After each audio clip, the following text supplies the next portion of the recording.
Hi guys, welcome back to one more video on the Realme 6 series. This is of course the cheapest model, the Realme 6i, which has a full plastic body to it, 5000 mAh battery. It is powered by the Helio G80, 4GB of RAM and 128GB of storage. So in this in-depth review, I'm going to find out, is it worth going for this cheaper model if you're on a budget, or should you actually just save up a bit more and get the Realme 6 or the Realme 6 Pro, the more expensive models?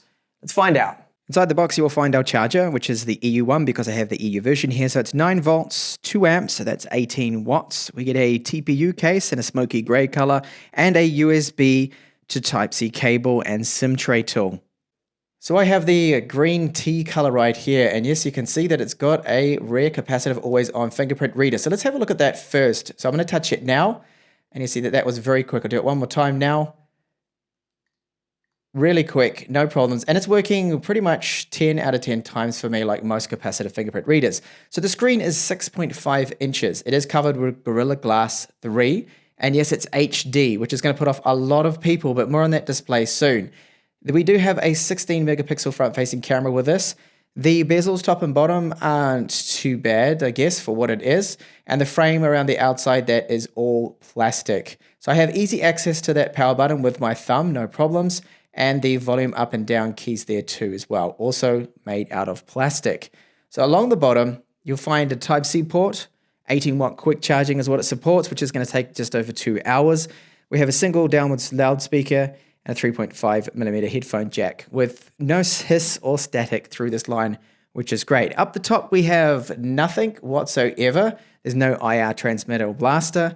And just above the volume up and down buttons is our SIM tray, which takes 2 nano SIMs and a micro SD card. Overall, I think the build quality of this phone is fine. There's no creaks, there's no flex to it. It's just being all plastic. It doesn't exactly feel premium, of course.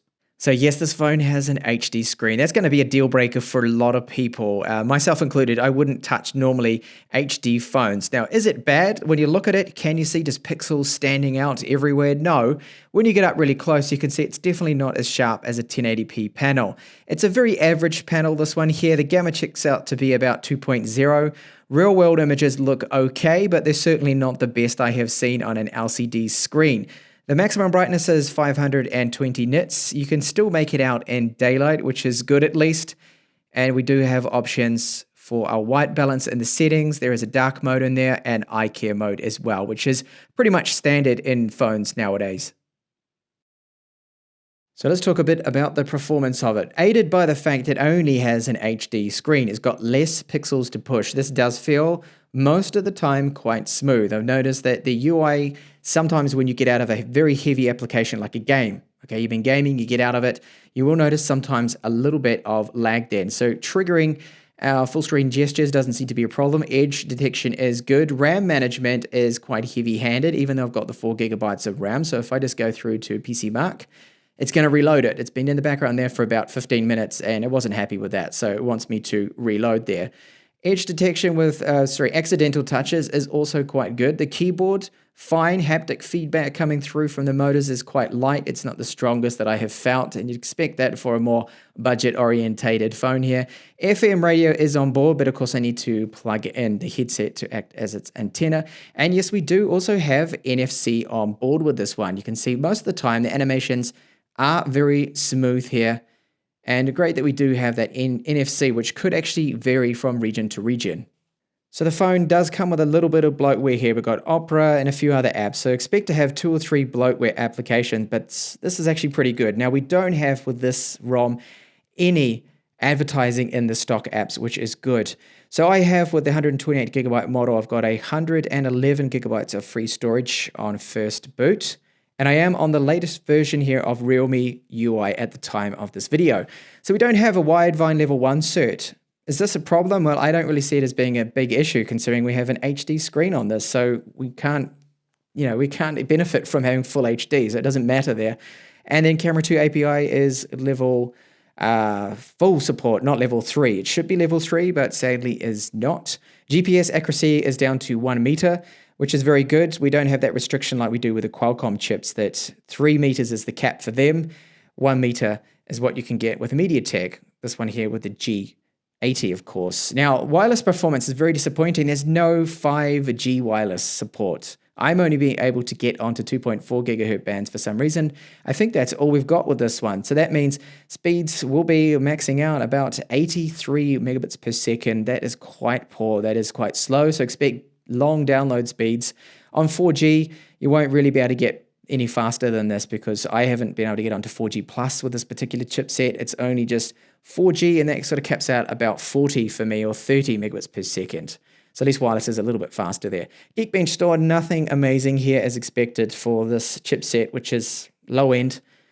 And that is also reflected in our Antutu score here, just scraping over 200,000. So it's not a super performer here, especially that GPU coming in at only 42,000 points. So that's why it's aided by the fact of having HD screen, and probably why Realme decided, hey, we need to put an HD screen with that chipset. That's the reason, I think. Internal storage speed, so eMMC 5.1 spec here, not particularly fast, okay. It's not really going to bottleneck the system though, considering the bottleneck will probably be that chipset. And okay, this is onto the battery life. So I didn't use any special power saving modes. I didn't use performance or anything like that either. And before I get onto the battery though, this is the charge time. So from 19% to 100 took 123 minutes. It would take approximately 140 or so to fully charge this one. Even though it's 18-watt charging, it is a larger 5,000 capacity, which gives us disappointing battery life. So the PC Mark score here should be, I think, around 15 hours or 14 or even higher, considering it has an HD screen. But that G80 from MediaTek's not actually that efficient, that chipset. So disappointing battery life result there. Now, there's just that single downwards firing speaker here, but the loudspeaker volume I think is okay. The quality of it does have a little bit of bass to it. And overall, for the price of this phone and the spec, I think it's fine. And as mentioned, the 3.5mm quality is good. It's not the best I've heard, but at least it doesn't have any static. The volume loudness out of it too isn't bad. And call quality is also fine in my books. But here's a sample of the loudspeaker.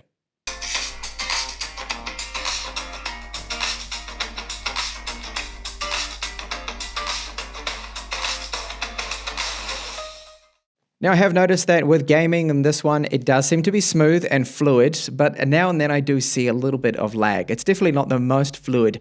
The phone is helped, of course, by only having an HD screen, so that keeps our frame rate up. So for most games, I think it's going to be good, it's going to be playable. Just don't expect to have super smooth, nice performance. This title here I'm testing is called Area F2, by the way.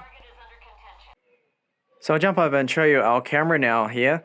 So we've got our standard portrait mode, 48 megapixel mode. Now using this one, you don't really gain anything over the pixel bin shots, so I wouldn't bother. Now under more, we've got ultra macro, our expert mode. Expert mode, we've got the shutter rate, white balance, and the focus there, ISO 2. And overall, the cameras I find to be a little bit disappointing, especially if I go over now into the photo one here, and then it's the ultra wide. The ultra wide quality to me is not looking good. I mean, don't get me wrong, it's great to have an ultra wide camera, but when you see with my samples, it's just certainly not the best, and I've seen actually better in this category, this price range of phones. But let's have a look at some samples now, shot on the Realme 6i. So we can shoot 1080p 30 frames per second. The quality to me definitely needs a little bit of work. Audio quality as well is not the best I have heard. The focus seems to be alright, no problems with that. And it looks like we don't have any electronic image stabilization either with this one, so I hope a firmware update is coming to hopefully improve the quality here. And other phones that sell for the same price as this one do even offer 4K 30 frames per second. And with the front-facing camera, we do have 1080p again, 30 frames per second. There's no electronic image stabilization. Overall, the quality is okay. I have certainly actually seen better though for 1080p front-facing video quality.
Okay, so to quickly recap here, we do have a disappointing HD screen in this phone in 2020. I can kind of see why they've done it because of the chipset, but even so, it should still be a 1080p panel and maybe gone with a different chipset altogether.